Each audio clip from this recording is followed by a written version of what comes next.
Hello guys, आज चाहिँ हामी हाम्रो ड्रागन फार्ममा जाँदैछौँ। त्यहाँ चाहिँ सानो बिरुवाहरू पलाइरहेको छ, त्यो चाहिँ हल्का काटकुट पार्नुपर्छ। अनि यहाँ चाहिँ मसँग सन्जु र अनि दिदी हुनुहुन्छ। सन्जुलाई त हजुरले चिन्नुभयो, सन्जुकै भ्लगमा आउने हो। यो चाहिँ यो दिदीलाई चाहिँ चिन्नु भएन होला। दिदी हेलो दिदी, हजुरको नाम भनिदिनु न। मेरो नाम रमा रास अनि हजुर कहाँबाट आउनुभएको त आज?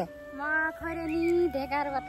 ए दिदी चाहिँ ढेकारबाट आउनुभएको। ढेकारमा पनि हाम्रो एउटा फार्म छ, ड्रागन फार्म। अरू के छ दिदी ढेकारमा? के लगाउनु भएको छ? के छ? ड्रागन फ्रुट छ, त्यसपछि आँप छ, बेलौटी, कटहर। ए त्यहाँ चाहिँ दिदीले सबै ड्रागनहरू अनि आँपहरू सबै हेर्नुहुन्छ। आज चाहिँ दिदी हाम्रो घरतिर के छ कस्तो छ भनेर हेर्न आउनुभएको रहेछ। कस्तो लाग्यो दिदी हाम्रो घरतिर हजुरलाई? राम्रो लाग्यो। हजुर फर्स्ट टाइम आउनुभएको? हजुर। ए अनि अब अहिले चाहिँ हामी यहाँ हाम्रो यता नजिकै घर नजिकैको ड्रागन फ्रुटमा आएको छौँ। ल हजुरहरूलाई देखाइदिन्छु ल। यस्तो छ।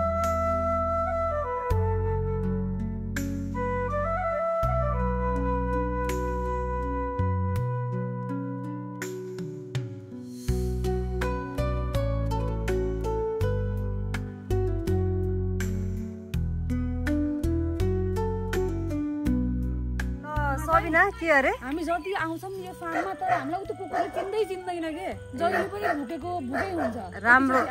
राम्रो हो नि त, नयाँ मान्छे आयो कि जस्तो मानेछ। तर हामी त आएकोलाई पनि भुक्छ। तर हामी पनि धेरै नआउने भएर कि खै भुके गर्छ। अनि अब आज चाहिँ हामी यहाँ सानो एकदमै पलाइराख्दो रहेछ कि ड्रागनको चाहिँ काटिराख्नु पर्ने। अनि त्यो सानो बिरुवा यो पलाइरहेको छ, पलाएर सानो पलायो भने माथितिर यहाँ बढ्न दिँदैन अरे, त्यही भएर त्यो काट्न आएको। अब काम सुरु गाइज। ल लेट्स स्टार्ट। सानो लागिरहेको छ अनि यसलाई चाहिँ अहिले काट्दैछौँ हामीले।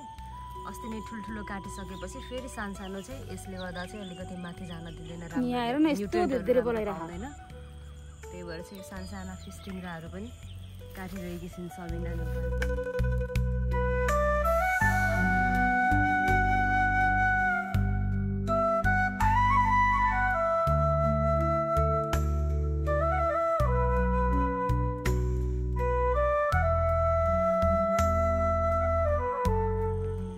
सबिना के गर्दैछौ अरे?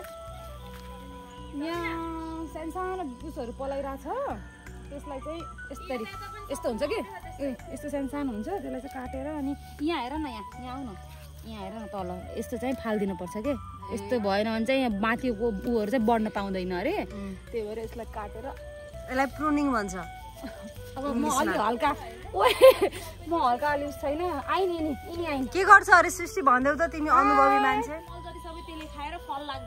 अनि मल खान्छ, मल के भने भर्खर पढ्न दिँदैन भनौ चाहिँ त्यही मल खाएर के धेरै उस जान्न दिन भन्न खोजेको।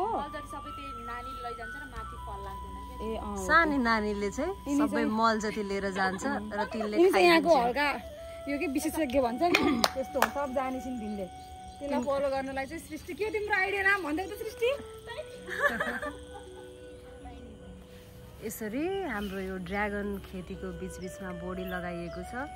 बोडी पनि खान पाइने, ड्रागन फुलेसी पनि खान पाइने भनेर चाहिँ ड्याडी मम्मीहरूले चाहिँ यहाँ पुरै बोडीहरू लगाइदिनु भएको छ। फल्न पनि सुरु भइसकेछन् अब बोडीहरू चाहिँ।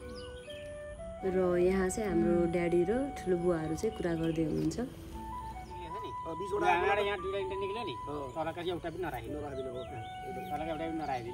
अब यसबाट पनि माथि गएर यी दुईवटा निक्ल्यो नि, यो दुईवटा राखिदिने, तलबाट निक्लेका यहाँ माथि गएकोलाई अर्काले राख्ने, तलकालाई सबै उठाइदिने।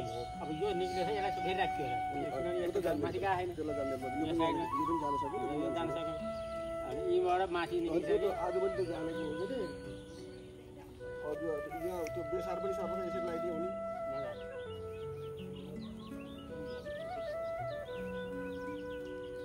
ल दिदी बाई बाई, आउँदै गर्नु होला।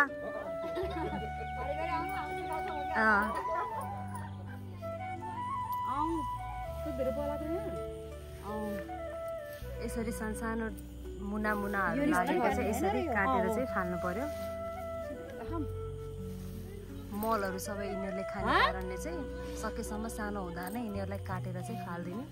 सबिना र मम्मीले चाहिँ यहाँ काट्दै हुनुहुन्छ। जति सानोमा अलि काट्दै त्यति नै अलिकति अगाडि बढ्न प्लस मल पनि तिनीहरूले खाइदिएको हुने कारणले चाहिँ हटाइहाल्नु पर्ने छ यिनीहरूलाई।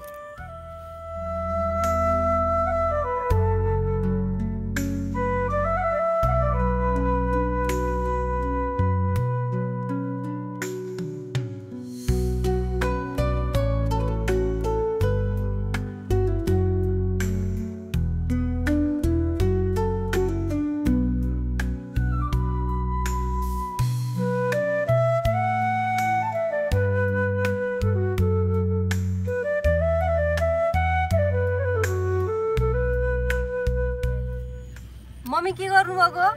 हे बाउ यो ड्रागन फ्रुटको काट्दैछु। के काट्दै हुनुहुन्छ? यसका पलाका मुनाहरू। किन यसो त काट्ने यसलाई? है यो काटे फल्छ भने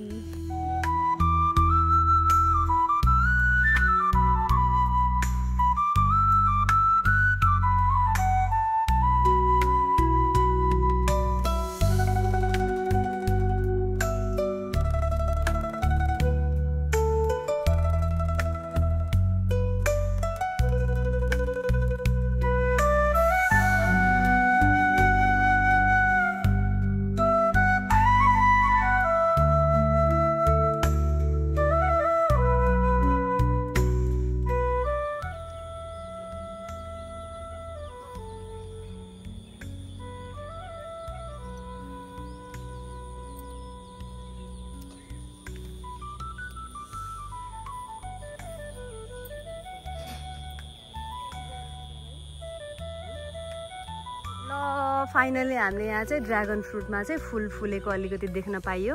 यहाँ चाहिँ सानो देखेको रहेछ र यता चाहिँ अलि ठुलो। अब चाहिँ हाम्रो फ्लावरिङको टाइम भएको कारणले चाहिँ हामीले यहाँ अलिकति सानो फ्लावरिङ हुँदैछ। यो चाहिँ हाम्रो फ्लावरिङ हुँदै गरेको सानो फुल फुल्दैछ हाम्रो ड्रागन फ्रुटको। लगभग अब फुल फुल्ने समय सुरु हुँदैछ। सानो फुलहरू चाहिँ स्टार्ट भइसकेका छन्। ल सृष्टि भन त अब कहिलेसम्म हुन्छ होला अलि फ्लावरिङ सकेपछि फ्रुट के अरे फल फल्ने कहिले होला तिमीले जाने अनुसार भन्नु न। रेडी हुन्छ फल लागेको। फुल फुलेको 21 दिनमा चाहिँ फल लागेको 21 फल लागेको 21 दिनमा चाहिँ हामीले फल रेडी हुन्छ टिप्नलाई, खानलाई रेडी हुन्छ। अनि फुल फुलेको चाहिँ फल हुनलाई फुल हुनलाई 2 हप्ता 2 हप्ता जति लाग्छ। जे सब सानो फुलहरू चाहिँ हामीले देखिसक्यौँ। अब चाहिँ फुल ए नाइस। त्यसपछि त टेम्परेचर राम्रो भयो भने त अनि छिटो छिटो पनि पाक्ने रहेछ। जस अब वैशाखको महिना छ, जेठ असारसम्म चाहिँ मजाले हामीले ड्रागन फ्रुट चाहिँ देख्न सकिन्छ होला।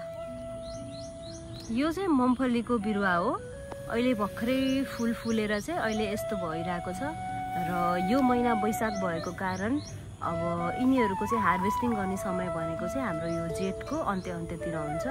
र अहिले चाहिँ यहाँ सबै मम्फलीको चाहिँ सानो देख्न सकिन्छ। यतापट्टितिर चाहिँ फेरि हाम्रो मकै पनि हुँदैछ। मकै पनि हर्लक्क बढेर अहिले यति ठुलो भइसकेको छ र सानो सानो घुवा पनि लागिसकेको छ। म हजुरहरूलाई मकै पनि देखाउँछु, हेर्नु होला। हाम्रो बारीमा लगाइएको मकै चाहिँ यति ठुलो हर्लक्क बढिसकेछ। यस्तो यहाँ चाहिँ मकैको घुवा यसरी लागेको छ। अब भोलि पर्सि चाहिँ खाने बेला पनि हुन्छ।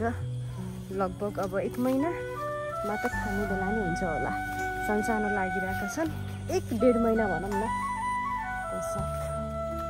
र हाम्रो यो मकै बारी चाहिँ यहाँ छ। यहाँनिर चाहिँ हामीले मम्फली लगाएको छौँ र वहाँनिर चाहिँ अघि भर्खरै मैले भिडियोहरू बनाएको थिएँ। त्यहाँ चाहिँ हाम्रो ड्रागन खेतीहरू हो।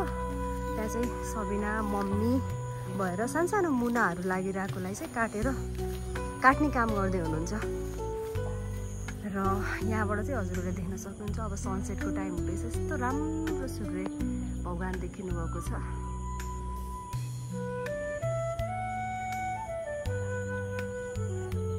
हामीले यहाँ बिचबिचमा बोडी पनि लगाएका छौँ। यसरी बोडी पनि खान पाइने। ड्रागन फ्रुटको समयमा ड्रागन फ्रुट पनि फल्ने भनेर चाहिँ सानो बोडी पनि लगाएको हाम्रो यो चाहिँ सानो मिनी फार्म पछाडिको बारी देख्न सक्नुहुन्छ। र thank you guys for watching. Keep supporting. हजुरहरूको दिन शुभ रहोस्।